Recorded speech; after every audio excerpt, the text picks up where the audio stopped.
કોઈને ખોટું લાગે તો માફ કરો, પરંતુ આ જે વાત કરું છું હું પક્ષના હિતમાં કરું છું, આપણા બધાના હિતમાં કરું છું, કારણ કે આ છેલ્લી તક છે. જો આ વખતે આપણે ભારતીય જનતા પાર્ટીને નહીં હરાવીએ તો હું નથી માનતો કે આવનારા દિવસોમાં આપણે કરી શકીએ.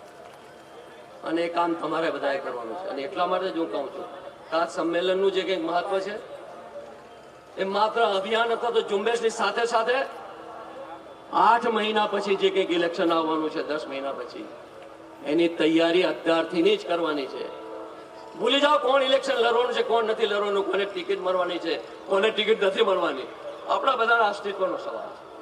હું આપણા બધાના અસ્તિત્વની વાત કરું છું ત્યારે માત્ર કોંગ્રેસ નહીં, રાજ્ય અને દેશના અસ્તિત્વનો સવાલ.